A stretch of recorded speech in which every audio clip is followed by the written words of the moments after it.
If you're an entrepreneur or a high achiever or an ambitious person, you might struggle with happiness because you're always chasing the next thing. And I know this from experience. Like, this is the story of my life. And so today's book in the 52 book challenge, The Gap and the Gain by Dan Sullivan and Dr. Benjamin Hardy, we need to unpack this most important issue.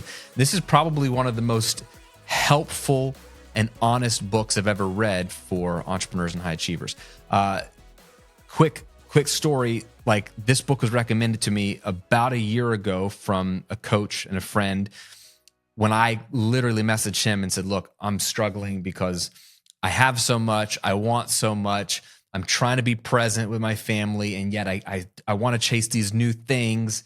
I don't think it's bad to want to create new things and chase new things. Like, they feel like part of my calling, but yet it's tormenting me because I know my life is so great and I don't want to miss the moment, blah, blah, blah. And I just verbally vomited over the phone to him. And he said, hey, have you read The Gap and the Gain, Dan Sullivan? And Dan Sullivan is probably the ultimate coach from Strategic Coach. I mean, he's the coach of the biggest entrepreneurs and thought leaders in the world. And so this content comes from Dan in Strategic Coach, and he's partnered with Benjamin Hardy to write a couple of books. Another one, which I'll be reviewing this year, which is 10X is easier than 2X. Who Not How is another great one. So Dan is brilliant, and Benjamin Hardy did a fantastic job of putting this together into a really, really great read. But here's the concept at its core. It's so simple. And I want to share a couple of quotes from the book that I think might really, really impact you. The idea is that you're either living in the gap or the gain. And so he's got this great visual at the beginning of the book to explain what it looks like, but it's pointless to hold it up. I'm just going to share it with you. There's where you are today.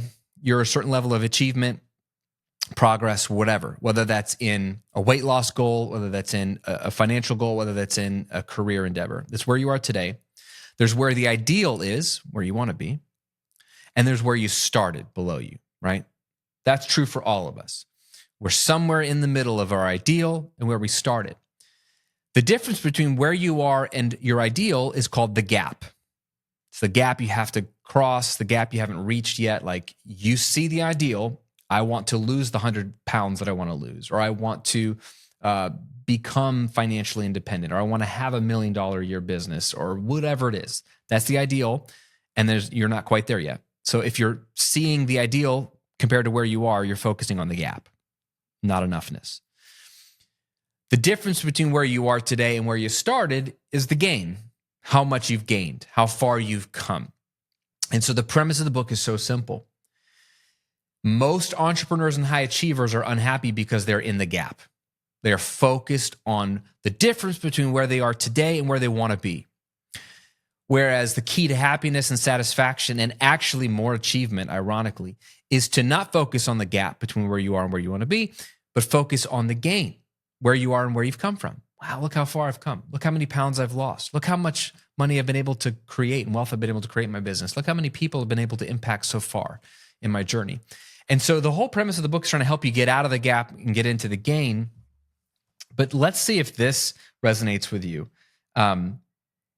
What puts you in the gap? One of the things that does is not just the disappointment of your own lack of progress or the progress you haven't fully made yet, but comparing yourself to somebody else. So any form of social comparison, Dr. Benjamin Hardy writes, puts you in the gap. Measuring yourself against someone else puts you in the gap. Competing with someone else puts you in the gap. All of these contradict self-determination and intrinsic motivation. You end up losing your own identity. You lose your own compass. You're chasing the wrong ideals, which will be a continual gap race to nowhere. So there's chasing your own ideal, which we'll get to in a second, which is problematic. But then there's chasing other people's ideals. I deal with this all the time as a business coach. There's so many business owners that have a great business and a great life, but they are unhappy because they're like, I'm not making as much money as her, or my YouTube channel doesn't have as many views as his, or I haven't achieved X goal. And I'm like, you would have been happy if you weren't looking at those other people. Having your head down really, really can help you because you're just focused on the gap between where you are and where they are. That's an even worse gap because you really should only compare to yourself. But even then, you shouldn't compare to your ideal. Here's what they say at the very back of the book, sums it up nicely. Ideals are not something you ever actually achieve. Trying to achieve an ideal always puts you in the gap. Ideals are like a horizon in the desert. They illuminate the path up ahead, so ideals are useful. They illuminate the path and they give you direction for setting achievable and measurable targets, but like the horizon, the ideal itself is immeasurable, unreachable, and constantly moving. So their suggestion is to always measure backward.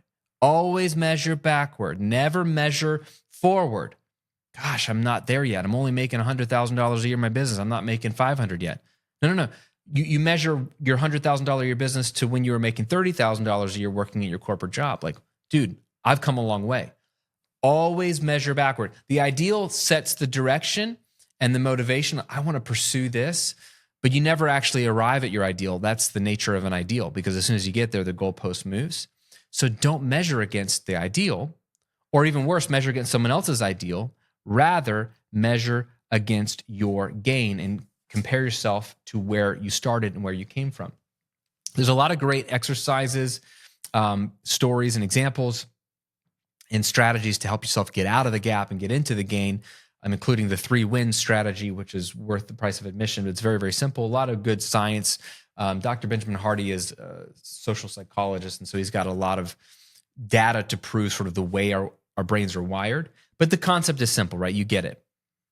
The reason why you're unhappy as a high achiever, which you are, because you're focused on personal development, you're focused on growing your business and your life. Otherwise, you wouldn't be listening to this show. You're unhappy because you're focused on where you are versus where you want to be. Let's flip it. Let's focus on where you are compared to where you've come from. You'll be more happy. You'll be more confident, and you'll be free from the need to achieve your ideal. It'll move from a need, as something Benjamin Hardy talks about and Dan Sullivan talks about, moves from a need to a want. Like, I want to reach that, but I don't need it. When you need it, you're then slave to it. You're bound to it. When you want it, but you don't need it, you're autonomous. You have more freedom, and a lot more joy comes. So a lot to unpack there, but The Gap and the Game by Dan Sullivan and Dr. Benjamin Hardy, probably one of the most impactful books I've read in the last 12 to 18 months. Definitely worth a read, 100%. Well, that's it, my friend. If you want to follow along for the 52 book challenge, I'm linking to it below this episode in the show notes or on YouTube, wherever you're consuming this, so you can see the premise of this. And of course, my entire book list that I'm updating, and I need to update a couple more, is at grahamcochran.com/52 books. It's not an opt-in. It's just a list. If you want to see what I'm reading, you can read whatever you want to read, whatever inspires you. You can see the 8 categories I'm choosing to read from. Make your own list, make your own categories. Just read at whatever pace feels comfortable for you. Reading is the way you grow. So I'm in it to win it. I hope you are as well. I hope you've been enjoying the book so far. I'll see you on next week's episode. Until then, my friend, happy reading.